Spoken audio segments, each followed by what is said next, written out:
Aka yaxshimisiz? Assalomu alaykum. Mana shu holatda turadi. Og'izda mana shu holatda mana. Mana deysiz, so'zladingiz. Ha, ketibdim. Ular aka qarang, mana bu kulutcha. Mana bu joylarga vint bo'ladi aka. Vintchani ko'ryapsiz. Mana shu kuluch qo'yib yechib olinadi. Bu modeldan olinishi akajon. Mana modeldan olinishi. Olsangiz mana ketdi. Bu sementava fiksatsiya bo'ladi. Bu ham sementava fiksatsiya bo'ladi. Men hozir belgilab tashlayman. Mana akajon, ishni yapıyorum. Qarang, men belgiladim. Mana bu joyiga chizig'i bor. Mana shu joyga chizig'i bor. Bu ko'ryapsiz, oldingi vestibulyar tarafga qarab turishi kerak. Oldingi tarafga, mana sentr bo'lsa, mana shu holat sizga направление, как yo'naltiruvchi lokatsiyaga o'xshagan narsa. Ana shu og'izga ham shu holatga qarab turish kerak. Chizdim men. Tushundingizmi? Buni ochish qoidasi, modeldan ochib olish, vintchalardan ehtiyot bo'lasiz. Mana modelga qo'yiladi, mana holatda mana bunday tavlanadi. Shu bilan chiqib keladi. Mana. Mana chiqib keladi. Mana chiziqchasi o'zi egri holatda bilasiz. Mana shu holatda taxlab olgan. Mana chizig'i shoshim tarafga qaraydi. Keyin mana buni olsangiz rezinchani, mana bu joyga multi unit bor. Hozir bu ko'rsatganim individualni abatman. Bu sementava fiksatsiya bo'ladi. Ala bu sariqchalar vintava fiksatsiya bo'ladi mana. Ko'rinyapti? Bular ochiladi. Bularning gradusi yoki nimasiga qaramaysiz. Bular прямой. Shunday bo'ladi. Og'izga ham ana shu holatda hozir sizda nima turibdi? Og'izda formiravatel turibdi. Siz formiravatillarni ochib olasiz. Formiravatillarni ochib olasiz, buni ochib olasiz, buni ochib olasiz. Iloji boricha bittasini ochdingiz, sirazi multi unitni o'rnating og'izga mana shu holatda. Tushundingizmi? Multi unitni sirazi o'rnatishingiz kerak, chunki mana bu hozir modelda yaxshi shunday turibdi. Og'izda nima bo'ladi? Sirazi ana bunday bo'lib yopilib qoladi. Bemorga og'riq bo'ladi. Mayli ukol urib qo'ysangiz ham mayli boshlashdan oldin. Mana shu holatda siz qotirdingizmi? Mana milkda shunday qotirasiz. Men modelga qattiq qismayman. O'z tishchalari bor, tushgan his qilasiz. Bunday qimlab ketishi ham mumkin, lekin tishchasi tushgani qirs qilgan ovozchasi chiqadi. Tushda qo'lingiz sezadi.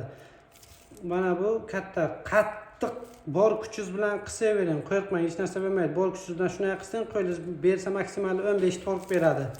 Zarari yo'q, 15 tork bemalol qissa bo'ladi qo'l bilan. Endi o'zi kuluch bilan qisish kerak, kuluch sizda yo'q-ku. Shuni hisobiga. Ikkinchi multi unitni olasiz. Og'izga mana shu holatda qo'yib qotirasiz. Mana. Bu ham oxirigacha borib qisadi. Bularning chegarasini ko'ryapsiz. Milkdan past, milk qirg'og'i bo'ylab ishlaydi. Aka antagonisi juda kam. Ana bu holatda joy juda kam. Tushuntira oldimmi? O'sha hisobiga bizga muammoli joy shunda. Dastlab bu ikkitasini qotirdingiz. Bo'ldi. Oldindagi formiravatilni ham yechib olasiz. U og'izda turibdi. Mana bu egri holatda. Men belgilagan joyga qaraysiz. Ana uzuni, orqaga kichkinasi bor, bunga qaramang. Mana bu uzuni, bu orqaga turadi, bu oldinga men belgilaganim. O'shani, misol uchun siz aka buni ham qo'yishingiz mumkin bilmasdan. Biza, например, belgilab qo'ygan joyimni oldinga qarasangiz, implant ichini qirs qilib tushganini sezadi qo'yingiz.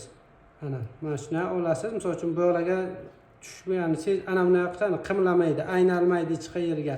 Ichidagi shestigranligiga mana shunday kirib oladi. Aynalmaydi. Tushmagan bo'lsa aynalayveradi. Shuni hisobiga ko'ryapsiz-a, mana tushadi. Tushgandan keyin tushdi. Og'izda bitta barmog'ingiz bilan bosib turasiz. Bo'lmasa joyga aynalib chiqib ketaveradi bu. Ana ushlab turgan holatda ana bunday qilib tavlanadi. Tavlanni tamom bu qotdi.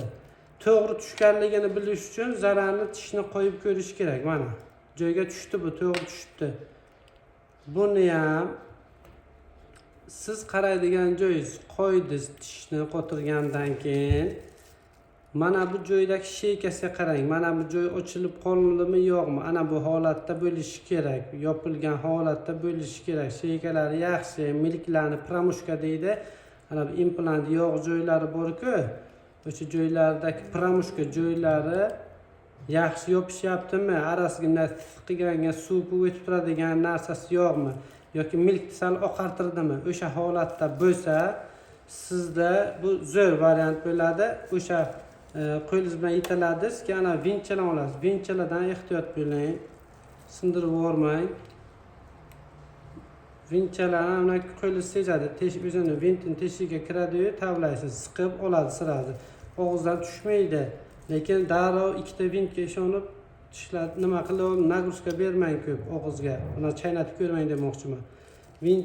Vinchalarni normali siqib olasiz-ku, tishlang deysiz. Tishlagan vaqtga mana bu holatda tishlayapti, past ko'tarmayapti.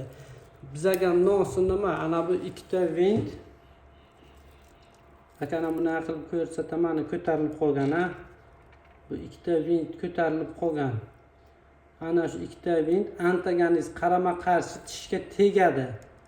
O'sha qarama-qarshi tishga tegdimi, shuni hisobiga pastdagi tishdan charxlashingiz kerak. Charxlaysiz, keyin mana shuni ustini men aytaman qanaqa qilib yopishingizni. Bu hozir doimiy qotirmas, bo'lsa tekshirdingiz, pastdagi tishdan charxladingiz, hammasi yaxshi. Hammasidan oldingiz, endi chaynatyapsiz, bir-biriga mos keldi, yaxshi tishlayapti, ko'tarmayapti, tish bilan gladka hammasi zo'rmi? Yaxshi dedimi, bemor ma'qulladimi? Doimiy qilish boshqacha bo'ladi. Vinchalarni olasiz. Vinchalarni olasiz. Voy. Mana. Tishni olasiz og'izdan. Nima qilish kerak? Teflon ishlatamiz. Siz abisini lentafon, stroyka materiallarga bor, lentafondan ozgina kesib olinadi. Bu nima uchun kerak? Kelajakda bu tishni ochish uchun imkoniyat.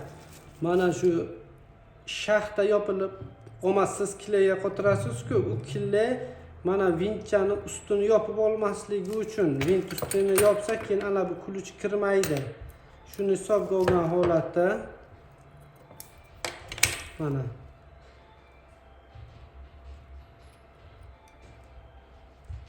mana shu holatda turishi kerak.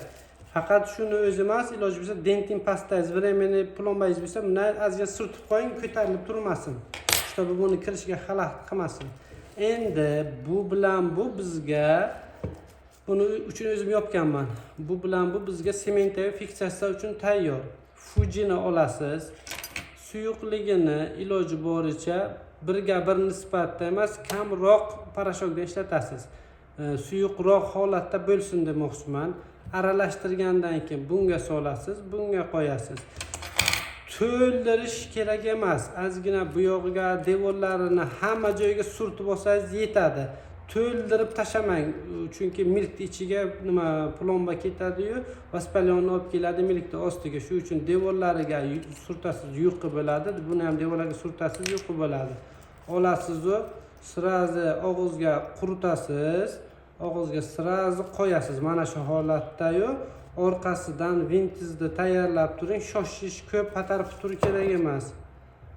Mana bu vintni olasiz-u, orqasidan buraverasiz.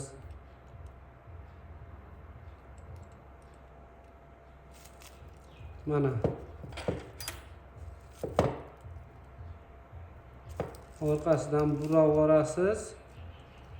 Vintni o'zi yaxshi siqib oladi.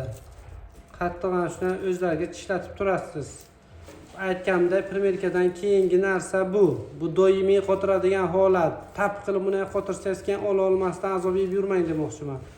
Qotdi, yaxshi. Nima uchun biz vinta fiksatsiya o'rtasini qildik? Nima uchun multiyun ishlatdik? Aka, abatment, ana bunga qo'yilgan abatment juda kichkina bo'lib qoldi. Sementga fiksatsiyaga ushlamaydi. Shunayga ham joy kamligi hisobiga mana bu vinchalar chiqib qolyapti. Endi bu vinchalarni yopish yo'li qanday? boya aytgan ozgina teflondan olasiz. Mana bunaqa olasiz-u. Mana shuni vintchalarni endi ana bu uchiga kirish kerak-ku, vaqti kelib yana. Shuni yopib qo'ysangiz bo'ladi ana bunday qilib. Asli o'zi bunaqa qilinmaydi. Asli o'zi vintlarga nagruska berilmaydi.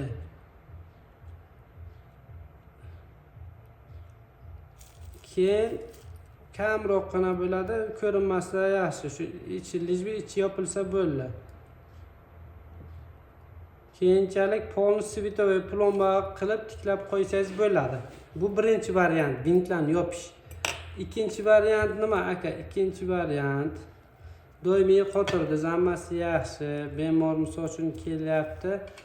O'sha vaziyatga mana bu vintlarni charxlab tashlaysiz, mana shu tish balandligicha, mana tish balandligicha joyigacha charxlab tashlaysiz.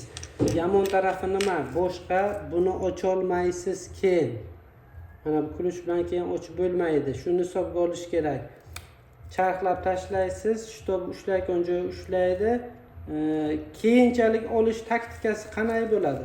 Keyinchalikka mabodo majbur bo'linsa olishgan, bilmayman qachon, biron yildami, mana bu vintlarni charxlab tashlanadi. Voy. Mana bu joyi ko'rinyapti.